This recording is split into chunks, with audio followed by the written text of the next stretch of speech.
They did not tell me I was being reassigned. In the Imperium you are rarely told anything that matters to you. You are informed, and the informing is done with a stamp, an entry in a ledger, and a hand that does not tremble, because the hand belongs to a man who has never had to beg for his name. It began in the barracks office, where the air always stank of damp cloth and machine oil, where the walls sweated in slow rivulets, as if the building itself were fevered. I had come to report an ammunition discrepancy, a missing crate, a signature that didn't match the quartermaster's scribble. The kind of small, pathetic worry that keeps you alive in a place where survival is the only virtue the institution reluctantly rewards. I expected to be shouted at, to be blamed, to be sent back to my bunk with a new list of forms to fill out and a new list of reasons to hate my own handwriting. Instead, the clerk did not look up from his desk. He was a pale thing with ink, stained fingertips, and the wary eyes of someone who had watched 1,000 men become paperwork. His quill scratched, his lips moved silently, counting, sorting, categorizing. Behind him, the wall shrine flickered. 3 candles guttering under an icon of the Emperor rendered in cheap metal and prayer. A servitor stood in the corner, its jaw wired shut, its breathing a wet, mechanical rasp. I remember thinking, at least I am not that. I remember thinking a lot of things like that back then, as though the universe kept a tally of my gratitude. The clerk slid a parchment across the desk without meeting my gaze. It was thick, stiff, edged with rag fibers, and it carried the smell of old smoke, wax and incense and something like burnt hair. A seal sat upon it like a clot of blood, red wax pressed with an official sigil I didn't recognize. It was not the usual unit stamp, not the regiment's crest, not the local precinct's crude mark. This was something older, sharper. The wax was still faintly tacky, as though the order had been sealed moments ago. "Sign," he said. I stared at the page. My name was there once, thin, faint, already half smeared as though ashamed to exist. Beneath it, where a designation should have been, there was only a blank line and a code, an alphanumeric string that looked like a wound. In the margin, in cramped, bureaucratic precision, a note. PRVOEXPNGD, expunged, I asked, and even as I spoke I tasted my own foolishness. Asking for meaning in a world that runs on compliance is like asking a chain to be gentle. The clerk finally lifted his eyes. They were dull, as if his soul had been misfiled years ago.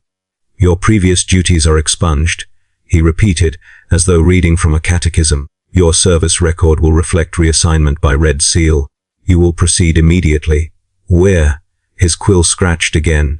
"To your new post." That was it. No explanation, no commendation, no condemnation, just the steady machinery of administration grinding my life into a new shape. I thought of arguing. I thought of refusing. Then I saw the second paper beside the first, a small slip with the punishments for non-compliance listed in neat bullet points, each one ending with the same phrase, "Sumerexkdiun." It is amazing how quickly a man becomes cooperative when he reads his own death in ink. I signed. They took my identification tag. They took my unit patch. They took my bunk assignment, my locker number, my ration allotment. A corporal I'd never met clipped my dog, tags from my throat like removing a parasite. He replaced them with a flat metal disc stamped only with my new code. The disc was cold enough to hurt. It felt heavier than it should have, as if it contained more than metal. Like a small portion of my old self trapped inside and screaming. "Where's my kit?" I asked, because it was the only question I knew how to ask. "You'll be issued what you require," the corporal said. His voice was practiced, empty. "You'll relinquish what you no longer require." I watched my things disappear into a crate marked for reassignment. Boots worn to my shape. A flak vest with a stitched repair where shrapnel had kissed me. A small devotional booklet I'd stolen from a chapel because it made the nights less loud. All of it swallowed by the system, reallocated to someone else's misery. They marched me through corridors I did not recognize. The barracks halls were familiar: mold, sweat, the distant clang of training drills. But after the first checkpoint, the air changed. The ceiling lowered. The lighting dimmed from harsh lumen strips to candles in alcoves. The walls became stone instead of plasteel, the blocks fitted together with the care of craftsmen long dead. The place smelled of incense, so thick it clung to my nostrils like soot, and beneath it was something else, old fear, ancient and stale, the smell you find in sealed vaults and mass graves. No one spoke to me. No one met my eyes. I passed officers who stared straight ahead as if their necks were locked. I passed scribes who suddenly found their data slates fascinating. I passed a line of penitents, barefoot, hooded, dragging chains that whispered over stone. One of them glanced up as I went by, and I saw a mouth full of missing teeth forming the shape of a warning. The corporal brought me to a door set into a bulkhead of blackened steel. Beyond it, the corridor sloped downward into colder darkness. 2 armed sentries stood at the threshold, their helmets angled so their lenses reflected candlelight like dead eyes. They were older than me. Their armor bore no insignia at all, as though they belonged not to any regiment, but to the building itself. The corporal presented my parchment. One of the sentries took it, held it near a candle flame, and watched the wax seal glisten. He didn't read it aloud. He didn't need to. He only nodded once, as though confirming a sentence. Then he opened the door. The hinges did not squeal. They sighed like a thing forced awake. Cold air breathed out, and with it came the faintest trace of metal, like blood on a blade left too long in the open. The corridor beyond was narrow, the stone sweating with condensation.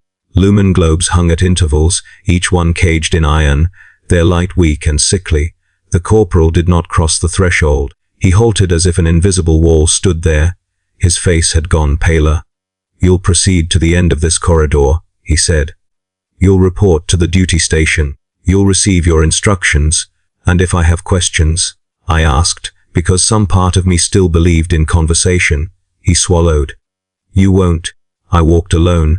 The sound of my boots on the stone was wrong, too loud, too lonely. The corridor seemed to swallow the noise and hold it, letting it bounce back to me in warped echoes. The air grew colder with every step. My breath fogged. The incense faded, replaced by a smell like wet iron and stale electricity. Halfway down I passed a small shrine built into the wall. It was crude, a metal icon, a bowl of ashes, a scroll nailed crookedly above it. The scroll bore a litany written in cramped script. THEAFEA, TACRDG, ISKG, THEKRIOUSAND, ISATRIDRACIAND. I forced myself to murmur the words as I walked, because in this place even silence felt like a choice you could be punished for. At the end of the corridor was another door. This one was different. Not a standard bulkhead, not a security gate. It was massive, thick, reinforced, with layered plates bolted together like the skin of a fortress. A ring of seals circled it, wax purity strips, engraved metal clasps.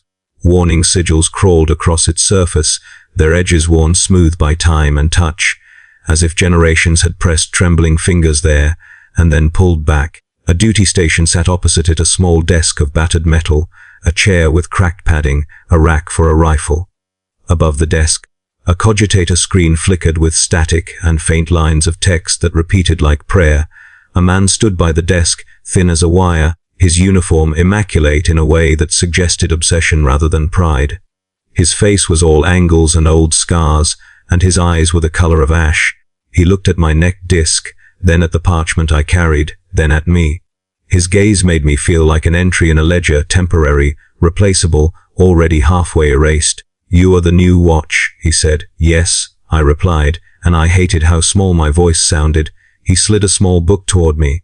The cover was black, the edges reinforced with metal. It was heavy. When I opened it, the pages were filled with procedural text, shift schedules, checklists, litanies, punishments. Every line ended in an authorized signature block, and every signature was a different hand, as if no one wanted to own the full weight of what they were ordering. "You will stand here," he said, pointing at a chalk mark on the floor directly before the door. "You will complete the checks as written. You will log your presence every hour. You will not leave the threshold unattended. You will not touch the seals. You will not speak to the door." I looked at him. His jaw tightened, a muscle jumping like a trapped insect. "It is sealed." "That's not. It is sealed," he repeated, and his eyes flicked to the cogitator, where the punishment scrolled. "And it must remain so." My mind tried to make room for relief. Guard duty. A post, a place to stand. Better than the front lines where shells turned men into red mist and officers called it acceptable losses, better than the manufactorum where workers vanished into machines and the overseers called it maintenance. Here, I thought, I would simply watch, I would simply endure. I could do that. I'll do it, I said. The thin man nodded, not approving, not grateful, merely acknowledging the next cog in a vast mechanism. Your life is now measured in shifts, he said, as if reciting a sacred truth, not years. Then he handed me my weapon, a rifle that smelled of old oil and cold neglect. Its stock was worn smooth where countless hands had gripped it.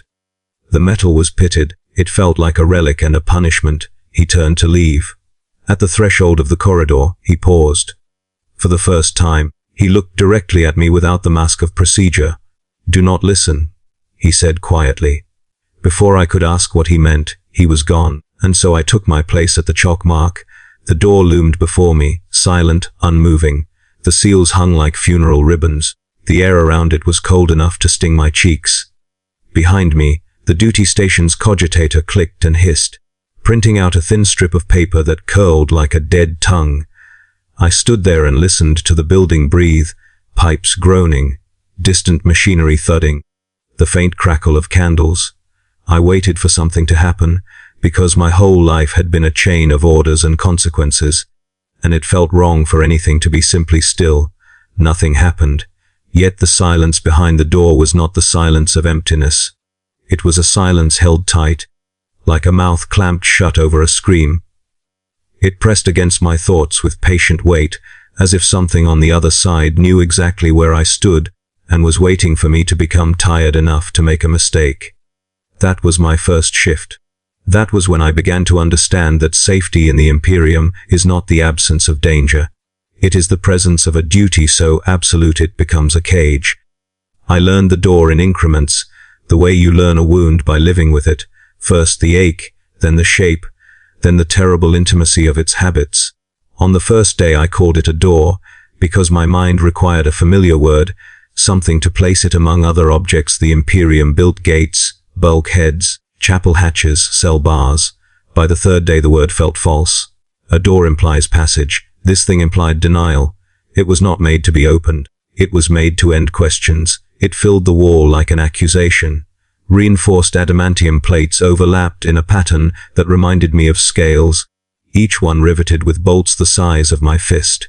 Between the plates ran seams packed with sealant that had yellowed with age, cracked in places like old lips. Purity strips dangled from iron staples, paper prayer ribbons, their ink faded, edges curled by damp. Wax seals clustered at the joints like diseased growths. The warning sigils were etched deep, and then worn down over time by the touch of countless gloved hands that had come close and then stopped, as if even proximity required proof of restraint. The chalk mark on the floor, my mark, was a pale scar. Each shift I stood with my toes aligned to it, because the protocol demanded position and the building itself seemed to punish improvisation.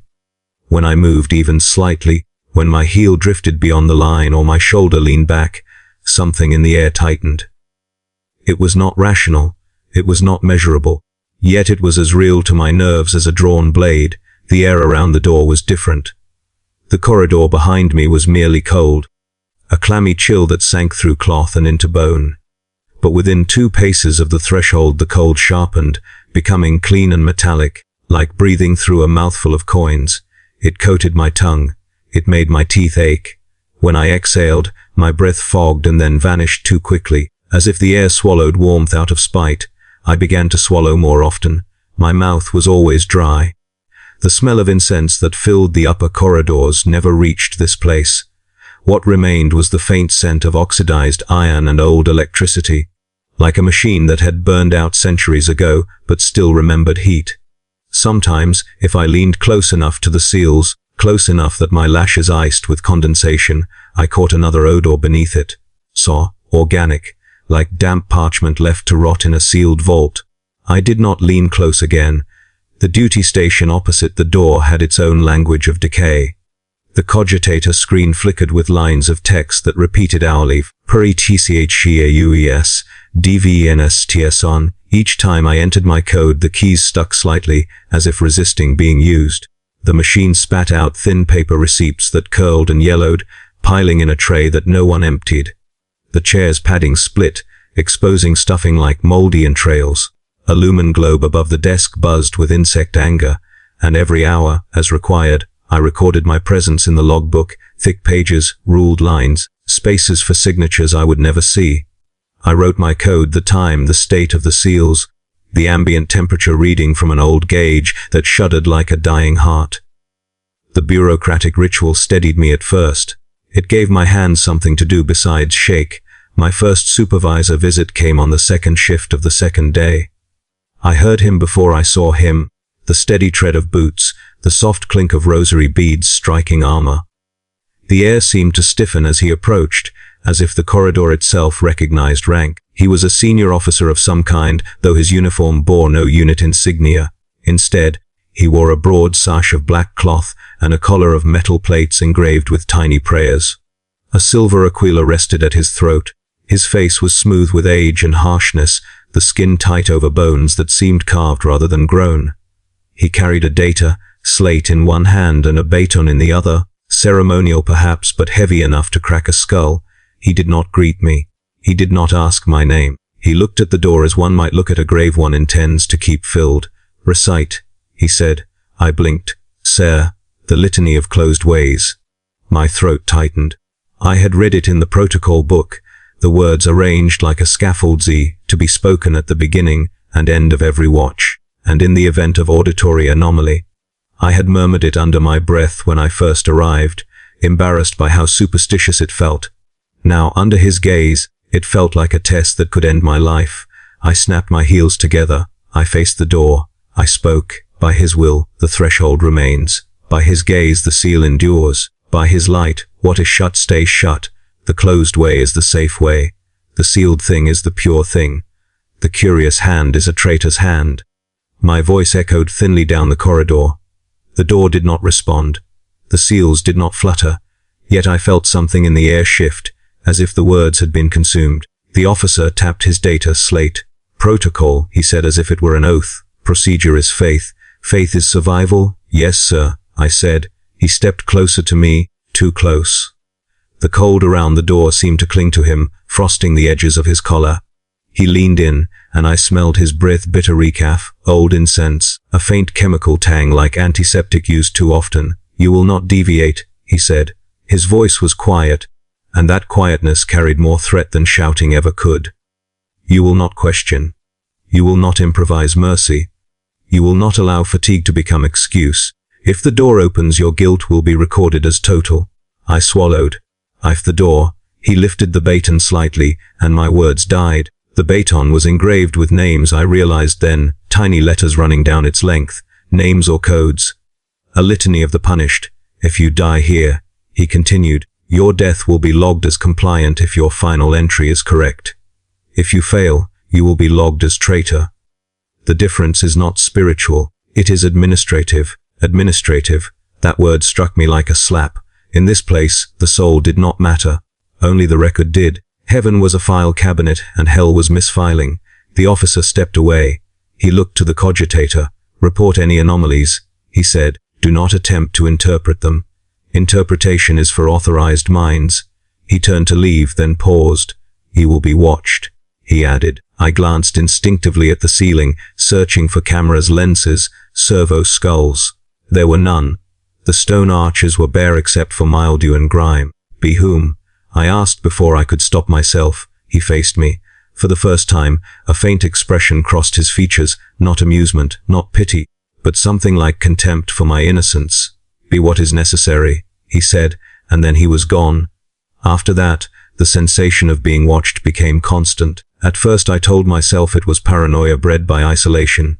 I stood alone before a monstrous door in a corridor no one used. Of course my mind would invent eyes to fill the emptiness. But the feeling had weight. It settled on my shoulders like damp cloth. It pressed against my neck, my spine, the back of my skull. Sometimes it felt as though the door itself watched me, not with eyes but with attention, an awareness that made my skin prickle. Other times it felt as though the stone around me listened. The corridor seemed to inhale when I moved, exhale when I stilled. The shadows between lumen globes seemed to thicken with intent. I tried to ignore it. I recited the litany more often. I cleaned my rifle even when it didn't need cleaning. I adjusted my stance, checked the seals, wrote in the log. I clung to procedure because procedure was the only thing between me and the vast, cold uncertainty behind that metal. Sleep, when it came, was not rest. My sleeping place was a narrow cot in a side alcove behind the duty station, separated from the door by only a few meters of stone. Protocol allowed me to sleep in short intervals only when the corridor was secure, which was defined as the door remaining sealed and no anomalies present. It was never truly secure. Yet the body is a weak machine, and even devotion cannot keep eyelids open forever. When I lay down, the cold seeped into the cot frame and into my bones. The cot smelled of old sweat and disinfectant, a faint sweetness of rot beneath. I kept my rifle within arm's reach. I kept the protocol book beneath my pillow as if it were a charm. In the darkness, the door felt closer. I could not see it from the alcove, but I could sense it, a pressure in the air, a presence that made the hairs on my arms stand up. The lumen globes dimmed automatically during rest cycles, leaving only a thin band of light in the corridor. That strip of light never touched the door. It stopped short, as if refusing, and then the dreams began. At first they were simple. I dreamed of being back at the front line, mud sucking at my boots, artillery shaking the sky, the scent of cordite and blood. I dreamed of shouting orders I didn't understand. I dreamed of running and never reaching cover. Those were familiar nightmares, the kind soldiers share with each other over weak drink and bitter jokes. But soon the dreams changed. I dreamed of hinges, not ordinary hinges, but enormous ones, groaning as they moved, metal screaming under impossible strain. In the dream I stood where I always stood, toes to chalk, rifle in hand. The door before me was slightly ajar, a thin black line between plates. Cold poured from it like smoke. I tried to shout, but my mouth was full of paper, purity strips crammed down my throat, ink and wax choking me. The hinges screamed again louder, and with each scream my bones vibrated. The seals snapped one by one like tendons. Something behind the door exhaled, and the breath smelled like rust and graves. I woke drenched in sweat despite the cold. My heart hammered so hard I thought the officer's baton had found my ribs. For a few moments I did not know if I had dreamed the sound or heard it. Then I listened. In the corridor, there was only the usual hum of machinery far away, the faint crackle of candles from the shrine alcove, the soft clicking of the cogitator. The door was silent, yet the sense of being watched was stronger than ever, as if something had leaned closer while I slept. I rose and performed the required checks with trembling hands. Seal integrity intact, temperature below standard, no visible deviation. I recorded the entry, my pen scratching too hard into the page. The ink blurred. I told myself it was nothing. I told myself fear was weakness. I told myself the Imperium punished weakness, and so I would not be weak, but the dreams returned night after night, always the same. Hinges screaming, seals snapping, a thin dark line widening, widening, and each time I woke, the cold around the door felt sharper, the metallic tang stronger, as if the dream had left residue in the air. On the fourth day, as I stood at my mark reciting the litany to steady my hands, I realized with a jolt that I had begun to measure time not in hours, not in meals, not even in shifts, but in the distance between my dreams and my waking. I had come here thinking guard duty was safer than the front. I had thought safety meant fewer explosions, fewer bodies, fewer screams. I was learning that safety in this place meant something else. It meant being close to a thing that did not need to move to terrify you. It meant standing at the edge of a secret so heavy the bureaucracy had built an entire world of procedure around keeping it silent. It meant being watched by something that did not blink. By the fifth day, I understood that the door was not my true burden. The paperwork was. Violence is honest. It tears, it burns, it screams its intentions in fire and shrapnel. You can see it coming, even if you cannot stop it. But bureaucracy is a slow suffocation. It kills you by insisting that every breath be authorized, every heartbeat logged, every moment justified after the fact. Standing before the door was terrifying, yes, but it was simple. The rituals were clear, the rules were explicit. The paperwork, however, was endless, recursive and hungry. Every hour I logged my presence. Every 4 hours I completed a full SEAL integrity report. Every shift change, which existed only on paper now, as no one relieved me. I was required to countersign my own continued assignment, noting no deviation or deviation reported. Every day I transcribed the previous day's entries into a secondary ledger, a redundancy designed to catch inconsistencies that could later be used as proof of guilt. The logbooks were thick and heavy, bound in cracked leather that smelled faintly of rot. Their pages were rough, fibrous, and unforgiving. Ink blurred if you pressed too hard. Ink faded if you pressed too lightly. There was a correct pressure, a correct angle of quill, a correct pace of writing, and if you failed to meet it, the page would betray you weeks later when an auditor compared shades and strokes and declared discrepancy. I learned to write like a penitent prays, slowly, deliberately, with fear. The cogitator assisted, but only in the way a noose assists a hanging. It printed out directives at irregular intervals, updates, reminders, addendums to addendums. Many of them contradicted one another. Some bore dates from decades ago. Others were stamped as CUREMT despite referencing officers long dead. All of them carried the same closing line, I sorted them into stacks according to protocol. Even when the categories made no sense, I cross-referenced them with the master index, which itself referenced 3 other indices that no longer existed.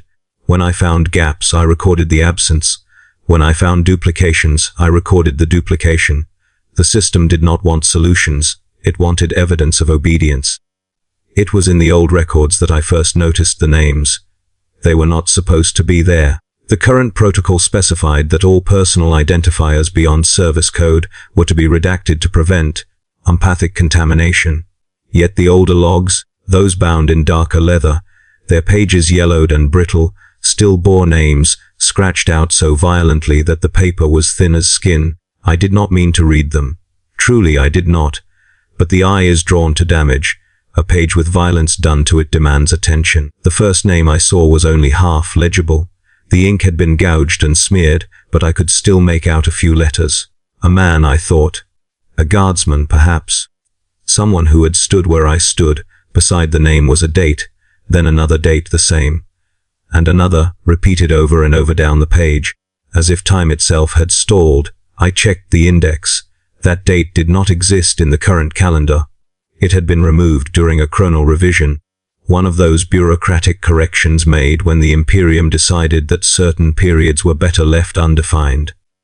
The thought made my stomach clench. How many days had been erased because something happened that could not be explained cleanly? I turned the page, telling myself it was only curiosity. That curiosity was not yet action. More names, more scratches. Some pages had entire months missing, torn out so carefully that the binding threads were exposed but intact. On others, the entries stopped mid-sentence, as if the writer had been interrupted by something that did not allow for completion. One line ended with the word seals, held eng. Doar. The rest was gone. I snapped the book shut like it had bitten me. My heart hammered in my ears. The cold in the corridor seemed to intensify, creeping up my calves, numbing my knees. I looked at the door, half expecting it to pulse or groan in response to my transgression. It did not move.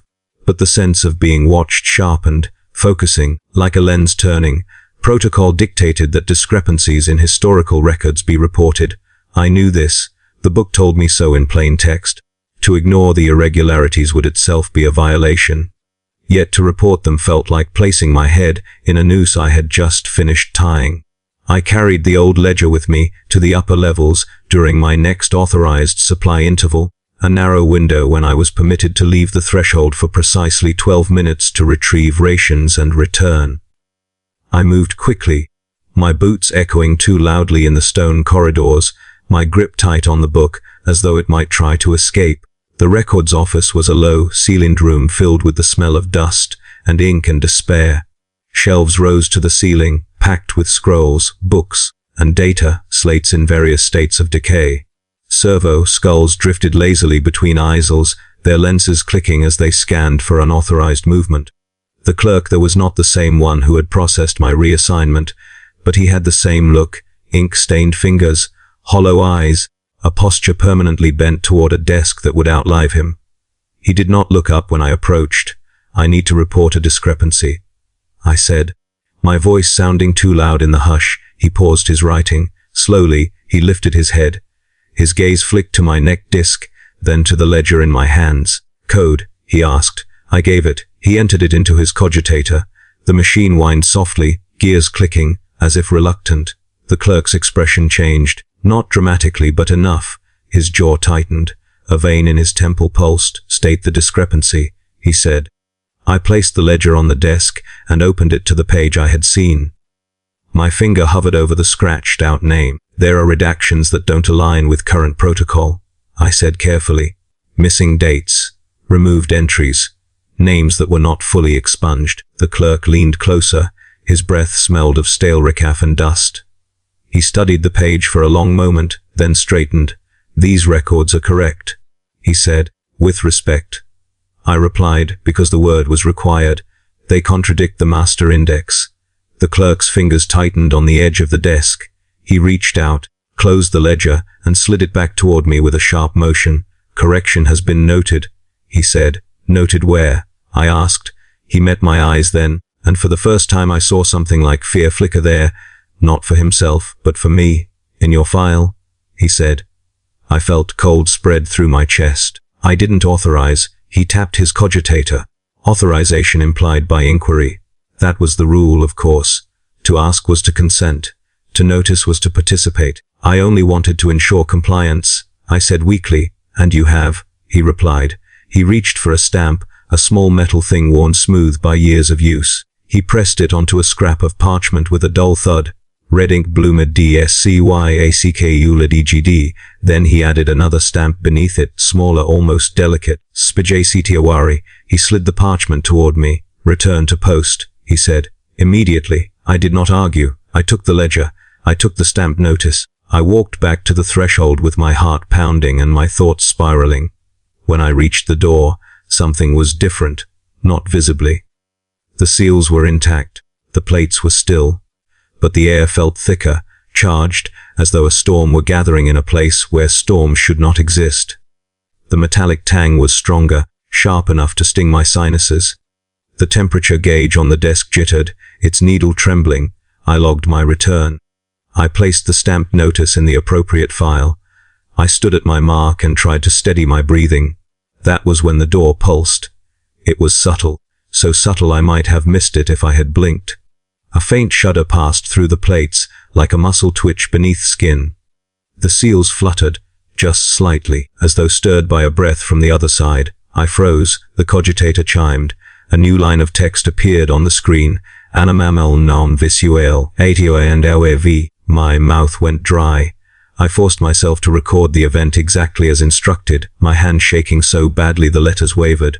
TM the Hun 743 EVNT. Pa CURCUAWORI Furidi CLZTA FT to SUBIJCT Respos Compa Ents. I finished writing.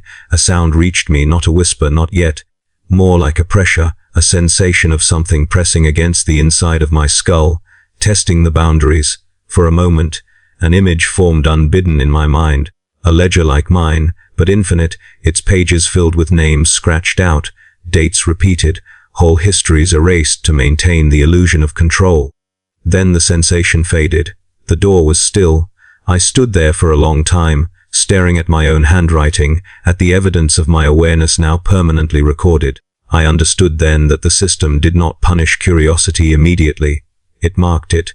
It let it sit, documented, waiting for the moment when it could be used. That night, when I lay down on the cot, the dreams changed again.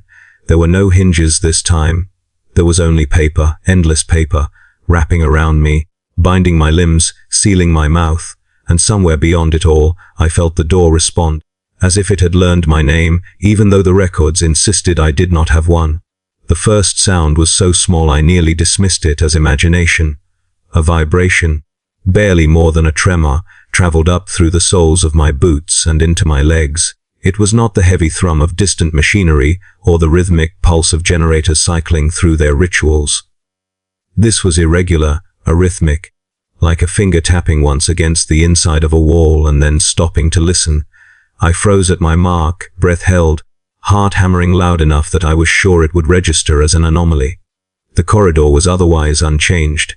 The lumen globes buzzed faintly. The cogitator hummed.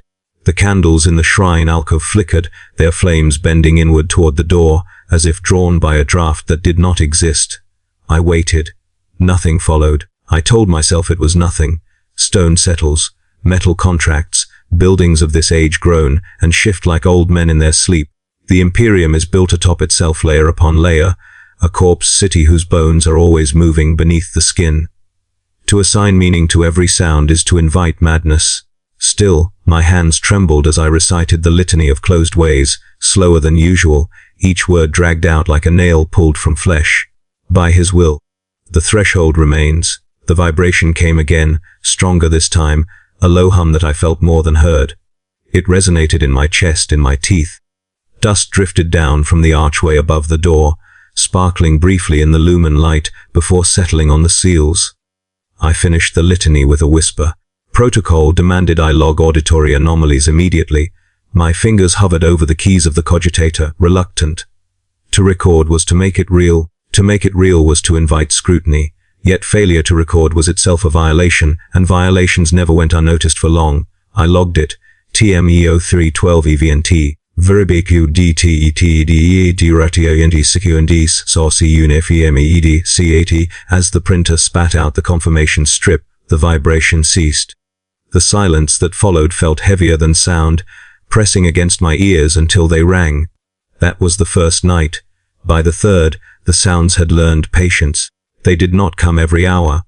They did not follow a pattern I could map or predict. Sometimes they came when I was alert, standing rigid with rifle in hand. Other times they came when exhaustion dragged my eyelids low, and my thoughts wandered to half-remembered things, faces from the barracks, the taste of real food, the illusion of a future. The vibrations grew more complex. A hum would swell and fade. A tremor would crawl along the wall like an insect skittering just beneath the surface. Once, I swore I heard a faint scrape, as though something heavy were being shifted on the far side of the door. Each time I logged. Each time the cogitator accepted the entry without comment. No alarms, no summons, no reprimands. The system was listening. The whispers began shortly after. At first they were not voices, they were shapes in sound, patterns that brushed the edges of hearing without resolving into words. A murmur beneath the hum, like a crowd heard through thick walls. When I leaned closer, straining to catch meaning, the sound vanished, leaving only the buzz of the lumen globes and the distant thud of machinery far above. I told myself it was tinnitus, stress, sleep deprivation. The body invents sensations when pushed too far, and the Imperium is very good at pushing. But the whispers returned, and they grew bolder. They did not come from the door, not exactly. They came from everywhere at once: the stone beneath my boots, the metal of my rifle, the air inside my helmet when I wore it during longer watches. They slid into my thoughts like oil, leaving no clear boundary between hearing and imagining. The first word I understood was my code. It was not spoken aloud. It formed fully in my mind, pronounced with perfect clarity. I jerked upright, heart racing, scanning the corridor for intruders, for officers, for servo skulls. There was nothing. Unauthorized auditory phenomenon. I muttered, forcing my voice to stay steady. I began the litany again, louder this time, my words echoing off stone. The whisper returned as soon as I finished. You are tired. I clenched my jaw so hard my teeth ached. Silence, I said, because the protocol book specified verbal denial as an acceptable response to hallucination. I am compliant. The whisper did not answer immediately. When it did, it sounded almost amused. Compliance is heavy. I felt a cold sweat break across my back. My hands shook violently now, the rifle rattling against its sling. I logged the event with fingers that barely obeyed me, my handwriting degenerating into a jagged scrawl. EVNTEZDENTRNL IUDITOR muse, IINTRNA PEO ESTERISUS BUZZIS AFIDUAN LITIADIATID. The cogitator chimed its acceptance. No reprimand, no relief. The whispers grew more personal after that. They spoke in fragments, half-formed thoughts that mirrored my own doubts. They reminded me of mistakes I had made, small things, insignificant things, like a ration miscounted or a patrol route walked too slowly. They framed these memories as accusations, as if presenting evidence before a court that had already reached its verdict. You were never chosen, they murmured. You were only available. Sometimes they sounded like officers I had known, their voices stripped of authority and filled instead with wary contempt. Other times they sounded like no one I recognized at all, flat, emotionless, vast. They never told me to open the door. That terrified me more than if they had. Instead, they offered understanding. "We know why you are here," they said. "We know what they did not tell you. We know how long a man can stand before something breaks." I began to dread the moments of silence, because I knew what followed. The quiet would stretch, taut as wire, until my own thoughts grew too loud. Then the whispers would slip in, finishing my sentences for me. Sleep became impossible. When exhaustion finally forced me down onto the cot, I dreamed with my eyes open. The door loomed in my peripheral vision even when I faced away from it. Its outline burned into my thoughts like an afterimage. I recited the litany in my sleep, my lips moving soundlessly, my fingers twitching as though still gripping the rifle. On the 7th night, the whispers changed tone. I was standing at my mark, my legs numb, my shoulders screaming with fatigue. The cold felt deeper than ever, biting through uniform and skin alike. My breath fogged heavily, hanging in the air before being drawn toward the door. The vibration came again, longer this time, sustained. The seals rattled softly, their wax cracking with faint, dry pops. I raised my rifle, though I had no idea what I would shoot if something emerged. Then the whisper spoke, clearer than it ever had before. "You are doing well." The words struck me harder than any threat. Praise had no place here. Praise was dangerous. Praise implied agency, choice, significance. "I am doing my duty," I said hoarsely. "Yes," it replied. "And you are alone." I felt tears sting my eyes before I could stop them. Loneliness is a quiet thing, but acknowledged, it becomes a wound. "They will relieve me," I said. "When the rotation comes." The whisper paused, as if considering this claim. "There is no rotation," it said gently. "There is only vigilance." My knees threatened to buckle. I forced myself to remain upright, leaning into discipline like a crutch. "This is unauthorized communication," I said. "Cease." "Why?" the whisper asked. "We are already condemned." Something in that sentence lodged in my chest like shrapnel. "We, not you, not it." I slammed my fist against the cogitator's emergency key, initiating a priority alert. The machine shrieked, a piercing tone that echoed down the corridor and up through the levels above. Red warning runes flashed across the screen. Ad itor ML, PIORIY, stand fast. I waited, panting, my ears ringing. The whisper fell silent immediately, snuffed out like a candle. The vibration ceased. The door was still. Minutes passed. Then hours. No one came. The alert reset itself after the prescribed interval. The cogitator printed a report strip and returned to its idle hum. No supervisor arrived. No reprimand followed. No explanation was offered. I realized then that the system did not consider the whispers an emergency. They were expected. That understanding settled over me like a burial shroud. The Imperium had not placed me here to prevent the whispers. It had placed me here to endure them, to absorb them, to be the point at which the pressure broke without cracking the larger structure. As I stood there shaking, whispering the litany under my breath until my voice went raw, a new fear took root, deeper and more corrosive than any before. I was no longer afraid of opening the door. I was afraid of what would happen if I stopped listening. The day my rotation ended was marked clearly in the log. I know this because I wrote it myself, copying the date from the master schedule with the same careful precision I applied to every other entry. According to the protocol book, my assignment was temporary, an interim watch until a permanent cadre could be assembled or an internal audit concluded. 7 days, renewable, that was the phrase, renewable by authorization. On the morning of the 8th day, I stood at my mark with a strange, fragile hope lodged in my chest. Hope is a dangerous thing in the Imperium, but it is also stubborn. It grows in the cracks where logic fails. I told myself someone would come. A corporal, a clerk, a replacement guard with fresh eyes and ignorance enough to stand here without shaking. I imagined handing over the logbooks, reciting the anomalies, walking away from the door and never looking back. The cogitator chimed at the designated hour. No arrival was logged. I waited through the next interval, checking the corridor again and again. The stone passage remained empty, the shadows unmoving. The candles in the shrine alcove burned low, their wax pooling like pale fat at the base.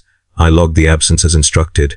Rati NGP PNTEPRI SNI no rel AFPSMT STENSGBST RAMANST. The printer accepted this without comment. Hours passed. Then a full shift. Then another. I submitted a formal request for clarification, drafting it according to the correct template. I cited my code, the original red seal order, the scheduled end of assignment. I used the approved language, neutral and obedient, stripped of emotion. The cogitator processed the request for a long time, its internal gears whining softly. Finally it printed a response, no signature, no seal, just the word, stamped in black ink. Indefinite is not a denial. It is not an answer.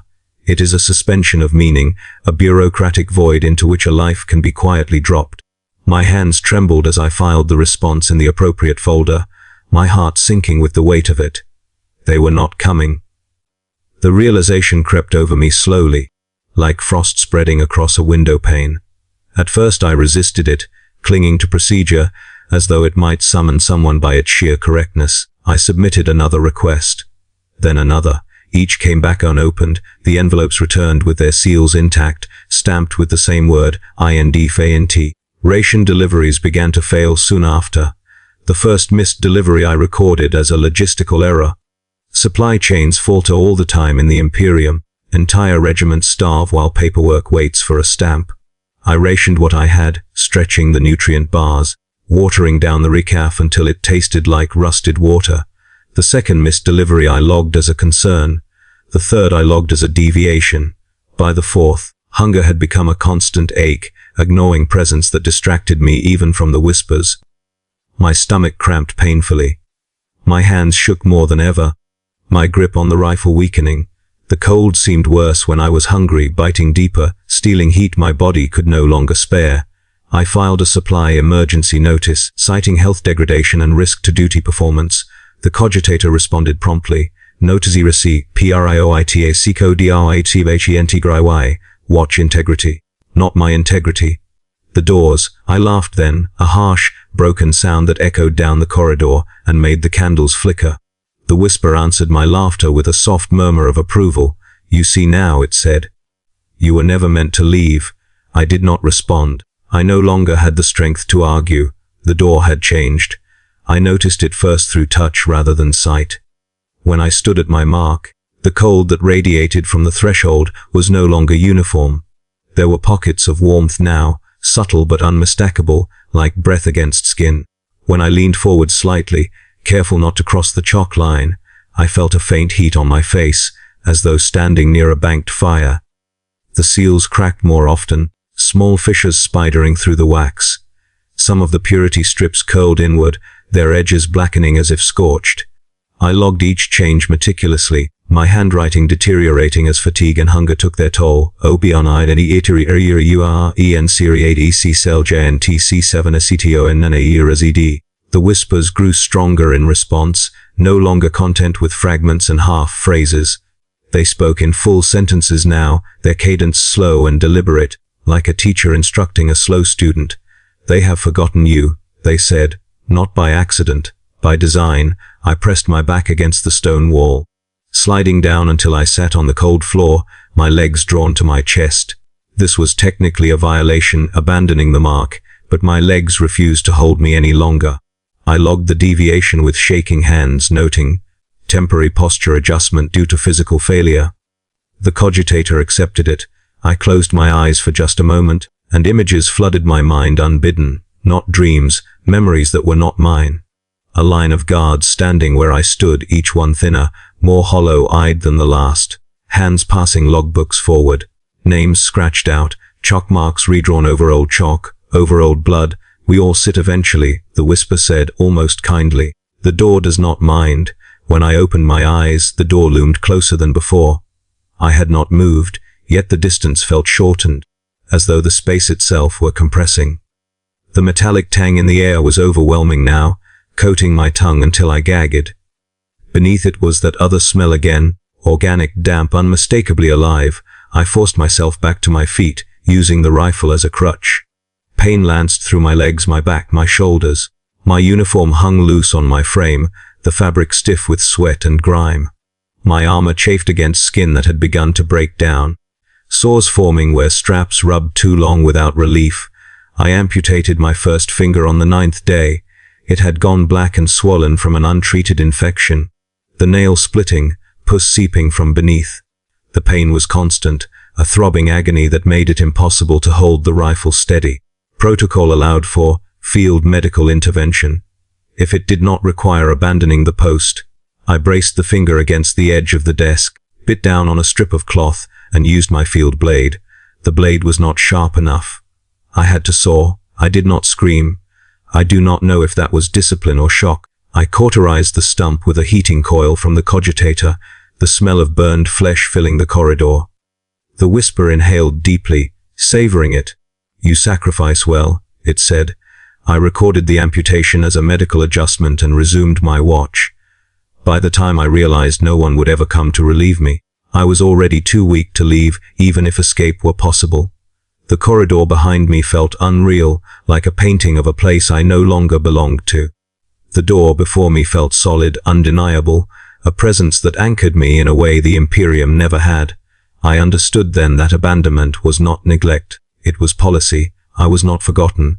I was allocated to hunger, to isolation, to the slow erosion of body and mind until only vigilance remained. The system did not need to execute me. It simply needed me to stay. As I stood there swaying, my vision tunneling, the door radiated warmth like a living thing. The seals trembled softly, almost eagerly, and for the first time, I felt something dangerously close to gratitude. Time stopped behaving like time. I know that sounds like madness, but it is the only honest way to describe it. Days no longer followed one another in sequence. They stacked instead, compressing into a single, suffocating mass of hours measured only by pain, hunger, and the rhythm of logging. The cogitator still displayed dates, still advanced its counters, but those numbers lost their meaning. I existed in an endless now, anchored to the chalk mark, the door, and the slow failure of my body. My remaining fingers grew stiff and swollen, joints aching with cold and infection.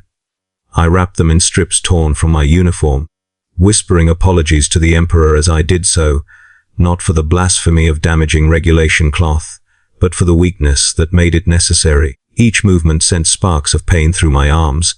My legs trembled constantly, muscles quivering like overworked servers. I recorded it all. PHSKLST USD DGRIDD KPBLILY UDE ACCPE Paramias. The parameters were generous.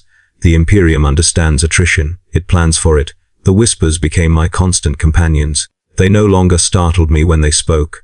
In truth, I began to anticipate them, the way a drowning man anticipates the next wave. Silence was worse. Silence meant only my own thoughts, and my thoughts had turned against me. They spoke now with certainty, no longer probing or coaxing. They spoke like archivists reading from a completed record. "You have always doubted," they said. "You questioned orders. You noticed discrepancies. You wondered why suffering was necessary." I shook my head, teeth chattering. "I served," I rasped. "I obeyed." "You complied," they corrected. "Obedience is faith. Compliance is fear." The distinction cut deeper than any blade. I thought of every moment I had hesitated, every order I had followed not out of belief but survival. The whispers laid them out one by one, each doubt catalogue, indexed, preserved. "The Imperium does not forgive doubt," they continued. "It repurposes it." The second amputation came 2 days later, though I only know that because the log says so. Another finger. Then part of the hand. Infection spread like rot through wet wood, creeping along veins I could see darkening beneath the skin. Fever racked me, my vision swimming. Sweat pouring off me in stinking waves despite the cold. I collapsed more than once, my body hitting the stone floor hard enough to bruise, maybe break something. Each time I dragged myself back upright, sobbing silently, terrified of being found away from the mark. I prayed constantly. Not the formal litanies, I had those memorized so deeply they ran on a loop in my head, but raw, desperate pleas. I begged for strength, for relief, for death. I begged the Emperor to notice me. The whispers listened patiently. "He cannot hear you here," they said. "That is the point of the door." When I cut away the ruined flesh, I worked more methodically than before. I no longer screamed. Pain had become a dull, omnipresent thing, like background radiation. I sealed the wounds with heat and prayer, and recorded the losses as operational adjustments. The cogitator did not object. At some point, I cannot say when, my armor began to fuse to me. At first it was just the straps, stiff with dried sweat and blood, biting into softened skin. Then the inner padding degraded, breaking down into a sticky, foul-smelling paste that adhered to my flesh. When I tried to loosen a clasp, the motion tore skin away with it. I stopped trying after that. The armor was part of me now, or I was part of it. The distinction mattered less each hour. The door pulsed more often, not violently, not yet. Just a steady, slow thrum that I felt through my bones. The warmth it radiated was undeniable now, a comforting heat compared to the corridor's cold. I found myself leaning toward it unconsciously, drawn by that warmth like a moth to a flame. I hated myself for it. Why resist? The whispers asked. You are already given. They began to accuse me openly then, not just of doubt but of betrayal, of secret wishes that the door would open so my vigil would finally mean something. Of fantasies, shameful, fleeting, of release, of ending. Each accusation felt accurate. Each one hollowed me further. I answered them aloud without realizing it. I did what I was told. I muttered, my voice echoing weakly off the stone. I stood here. I logged everything. I stayed. Yes, they agreed. And still you failed. That broke something in me. I slumped against the wall, my helmet clattering to the floor. My mouth opened, and a confession poured out. Every resentment, every fear, every moment of anger toward the faceless institution that had put me here and left me to rot. I spoke of hunger, of pain, of the injustice of being erased so thoroughly that even my suffering went unacknowledged. The door listened. I know it did. I felt it. The warmth intensified as I spoke, the vibrations aligning with my heartbeat. The seals creaked softly, a sound almost like a sigh. Confession is a form of opening. The whispers murmured. I recoiled, dragging myself back to the chalk mark with a burst of terrified strength. I recited the litany of closed ways until my throat bled, spittle flecking my chin, words slurring as my tongue swelled from dehydration. The whispers fell silent for a time. That silence felt like punishment. When they returned, their tone had changed again, no longer accusatory, but intimate. They spoke as if we shared a secret now. You are becoming suitable, they said. I did not ask what that meant. Some part of me already knew. My body was a ruin. My mind was frayed. I could no longer remember my own face without effort. Even my code sometimes slipped from memory, replaced by a sense of function rather than identity. I was the watch. I was the threshold's shadow. And still, the logs remained perfect. No deviation went unrecorded. No failure escaped documentation. I took pride in that, a small, sick pride that curled in my chest like a dying ember. If I could not be saved, I could at least be correct. One night, or what the cogitator insisted was night. The whispers asked a question. If ordered, they said, would you open it? My heart lurched. No, I said immediately. Never, even if authorized. I hesitated. That hesitation was everything. The whispers did not mock me. They did not scold. They only noted it, filing it away in whatever vast, unseen ledger they kept. Authorization changes many things, they said. Soon you will understand. As I stood there, swaying, armor fused to flesh, hands ruined, mind unraveling, I realized the true cost of vigilance. It was not pain. It was not hunger. It was not even isolation. It was the slow, methodical reshaping of a man into a mechanism that could be trusted to fail in exactly the way required. I am still here. I know this because the cogitator still accepts my entries, because the door still stands before me, because pain still exists in a body that should have failed long ago. Existence has narrowed to these proofs. Everything else, time, memory, identity, has thinned to the point of transparency. My armor is no longer armor. It is a shell grown into me, fused by sweat, blood, heat, and neglect. Where metal meets flesh there is no longer a seam, only scar tissue and numbness. I cannot feel my legs below the knee. My remaining fingers curl into claws I cannot fully open. When I breathe, it rasps wetly, as though my lungs have learned to rot without stopping. The log records my condition as stable. The whispers have stopped. That is the cruelest part. After the near opening, after the authorization that was not an order, After the system confirmed that responsibility could be placed squarely on my shoulders, the silence descended like a verdict. No murmurs, no accusations, no reassurances, just absence, the kind of absence that implies completion. I have spoken aloud since then, at first in fear, then in anger, then in pleading. I have confessed sins real and imagined. I have recited every litany I know until my voice failed and blood coated my tongue. Nothing answers. The door does not pulse anymore. It does not need to. It radiates a constant presence now, not warmth, not cold, but certainty.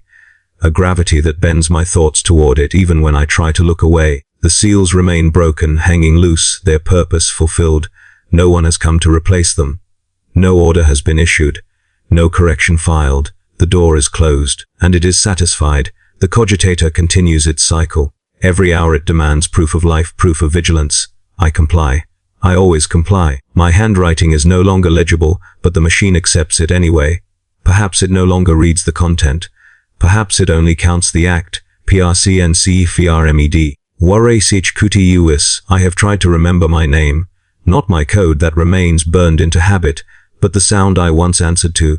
The thing that meant me rather than function. When I reach for it, my mind slides off like a hand on polished stone. There are impressions, emotions without anchors. A mother's voice, maybe, laughter in a barracks, the smell of rain on concrete high above this buried place. None of it resolves into certainty. The Imperium has many methods of execution. Some are violent, some are public, some are mercifully brief. This one is quiet. I have considered stepping away. The corridor behind me still exists. I can see it when I turn my head. Stone arches, dim light, the long upward slope back toward a world that no longer remembers me. There is no physical barrier, no force field, no lock, only the understanding that if I leave, the record will change. I imagine the entry WATHAVNND I imagine what would follow, not pursuit, not punishment, but erasure. A note appended to some distant file explaining why the door opened later, why the failure was unavoidable, why responsibility rests with a single expendable soul. The system would survive, the door would open, so I remain. I have begun to speak to the door again, not because it answers, but because silence demands something to fill it. I tell it the truth now.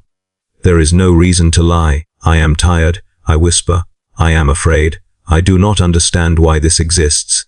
The door does not react, but sometimes, rarely, fleetingly. I feel a sense of alignment, as though my words fit neatly into a space already prepared for them. As though confession itself is a form of maintenance. I know I will die here. That knowledge is no longer frightening. It is administrative. My death will be recorded as compliant so long as my final entry is correct. I take comfort in that, in the small, obscene comfort of correctness. When my heart finally fails, when my body slumps and cannot rise again, the cogitator will eventually flag the absence. A servitor will be sent, or a clerk, or another watch, fresh and ignorant, carrying a red, sealed order and a life measured suddenly in shifts instead of years. They will find me fused to the stone, eyes clouded, mouth open as if mid-prayer. They will not ask what I saw. They will not ask what waited behind the door. They will only check the logs, and they will see that until the end, the door did not open. That is my final offering to the Imperium. Not heroism, not understanding, not faith, just endurance. The door remains, and so do I, until I don't.